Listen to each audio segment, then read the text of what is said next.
Bismillahi raxmaani raxiim. Waxaan ku doobiyaa halkan casharka saddexaad.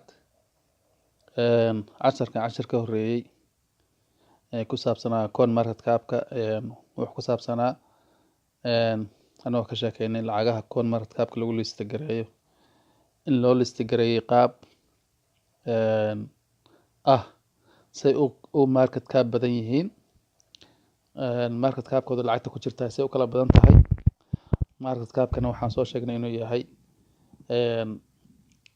koonanka wareegaya oo markaa suuqa ku jiro ay leeyihiin company-gu oo lagu dhuftay price-ka oo markaa halkii koon joogo. Intaas markii la isku dhufto wixii soo baxaya market cap-ka company-ga ay noqonaysaa mar walba.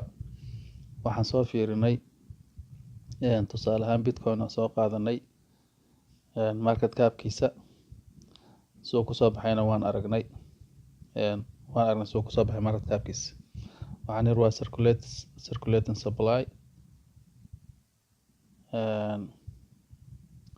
circulating supply oo lagu dhuftay price-ka.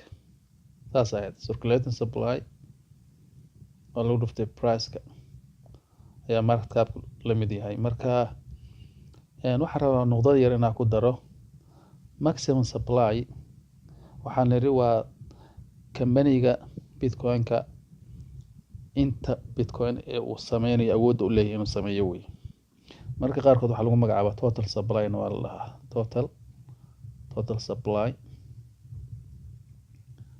total supply waa la yiraahdaa marka qaarkood. Laakiin waxaa laga wadaa waa inta ugu badan ee company-gu uu sameyn karo oo coin ee computer-ka iyo blockchain-ka mar hore lagu set gareeyay oo lagu xiray uusan marna dhaafi karin waaye. Marka qayb uu soo sameeyay oo inta hadda uu soo sameeyay oo inta hadda market ku jirto market wareegaysa waa intaas 17 milyan. Limitkiisuna waa 22 milyan baan niri. Marka inta maqan ama wax gubtay oo baaba'ay ama wax lumay ama wax walad lagu haysto ama waxaan weli la soo sameeyno market cap-ka weli aan la soo sameeyno oo mining-ka aan weli la qodin oo mining lagu sameeyno la soo saarin oo computer-ka lagu soo saarin oo weli dhiman oo weli la soo daabicin bay isugu jiraan. Marka maximum-ku intaas oo dhan bay isugu jiraan kuwa aan weli la soo daabicin, kuwa walad ku jira, kuwa suuqa wareegaya, wax oo dhan waa total-ka dhan waa. Kuwana waxaan niri kuwa suuqa wareegaya kaliya. Marka dabcan in la soo saaro 22 milyan la dhameystiro Bitcoin-ka waxay qaadanaysaa bay yiraahdaan 140 sano 140 years bay qaadanaysaa oo soo socda in inta dhiman mining lagu sameeyo oo la dhameystiro 22 milyan laga dhigo. Marka waxaan soo sheegnay total market cap-ka in lagu in market cap-ka lagu helo circulating supply oo lagu dhuftay price-ka. Ka waran marka haddaan rabno inaan ogaano price-ka token-kaas ama coin-kaas ama circulating supply-ga laftigiisa si lagu helo soo ma sameyn karno. Waa sameyn karnaa lana xisaabtan equation waaye. Waa xisaabta equation la yiraahdo select la yiraahdo lagu magacaabo Soomaali select baa la yiraahdaa ama equation. Marka waa la sameyn karaa in la soo saaro. Marka balan sameyno market cap wuxuu la mid yahay circulating supply lagu dhuftay price. Waxaan rabaa marka inaan soo saaro price-ka ma rabaa inaan soo saaro inta uu marayo Bitcoin maanta. See ku ogaanaya select ayaan marka ka shaqeynay si looga shaqeyn jiray xisaabta select waxa waaye haddaan rabo inaan price-ka ogaado waa inaan dhinac walba price-ka waxa ku dhufsan soo ma ahayn circulating supply waa inaan dhinac walba circulating supply u qaybiyaa marka waxaan dhahaynaa market cap oo loo qaybiyay circulating supply wuxuu la mid yahay wuxuu la mid yahay circulating supply oo loo qaybiyay circulating supply lagu dhuftay price-ka. Marka dhinac walba waxaan u qaybiyay circulating supply laana price-ka rabaa inaan ogaado kan iyo kan isku goo then price-ka soo haray. Price-ka wuxuu la mid yahay market cap oo loo qaybiyay circulating supply. Bas haddaan ka shaqeynaa marka haddaan rabno marka price-ka Bitcoin inaan soo saarno caawa waa market cap-ka loo qaybiyay circulating supply. Okay isku qaybid waa kuwan market cap-ka waa 113 bilyan 999 milyan 223 kun oo loo qaybiyey oo market cap-kaas oo loo qaybiyey circulating supply-gu ahaa 17,324,000 marka waan ka shaqeynaynaa marka insha Allah.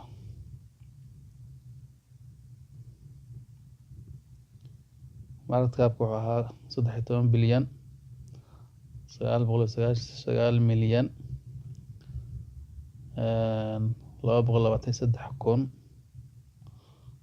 999,223,000 iyo 983 market cap-ku oo loo qaybiyey circulating supply oo ah 17 milyan oo ah 17 milyan 324,362 sorry 324,362 324,362 bes market waxa soo baxay price marka oo kaas price waa soo baxay market cap-ka loo qaybiyey circulating supply price ku soo saaray waa halka bitcoin wuxuu marayaa marka meelahaas ama meel u dhow 6,580 bal aan fiirino inay sax tahay inay sax tahay waka 5,680 price saas ku soo saarnay marka waxaan waa equation waa xisaab equation ka la yiraahdo caadiga iskuulka lagu dhigto hoose dhexe loogu talagalay in isla egta la yiraahdo marka dhib male saas uga shaqeynaysaa daartina price ka ogaatidna saas ku helaysaa daarta circulating supply-ga marka okay waxaan ogaanay market cap waxa la mid yahay circulating supply oo lagu dhuftay price-kuna wuxuu la mid yahay baan niri market cap oo loo qaybiyey circulating supply. What about circulating supply marka darabina ogaado soo ku ogaanaya bilcagsi waaye equation kan xisaabta uma wareejinaysaa circulating supply baan rabaa inaan ogaado intuu dhan yahay bitcoin waa inaan marka dhinac walba ku dhuftaa price-ka ilaa price baa ku dhufsan dhinaca price ku dhufso dhinacana price ku dhuf sorry waxaan ka wada u qaybi waa inaan dhinac walba price u qaybiya dhinacana price u qaybiya dhinaca price u qaybiya waa ka shaqeynaa marka sorry market cap wuxuu la mid ahaa circulating supply oo loo qaybiyey price dhinac kasta price u qaybi dhinaca price u qaybi dhinacana price u qaybi price isku bixi circulating supply wuxuu la mid noqday marka market cap oo loo qaybiyey price circulating supply waxaa lagu helaa market cap oo loo qaybiyey price isku qaybi marka market cap-keenu wuxuu ahaa 113 bilyan haddaan ka shaqeynaa haddana 113 bilyan 999 milyan 223 983 $223 intaasaan waxaan u qaybinaynaa price-ka oo ahaa 580 Soomaaliyan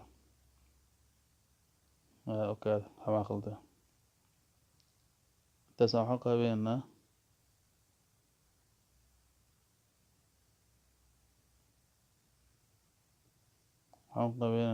ها 6,580 sorry 6,580 waa kaas Soomaarti circulating supply almost waa 17 milyan xogaa price-yada iyo isku bedelayaan iyo bay baan yara khalday baa laga yaabaa laakiin waa soo dhaweeyay 17 milyan oo coin baa wareegayo bitcoin saas lagu helaa marka 10kan saas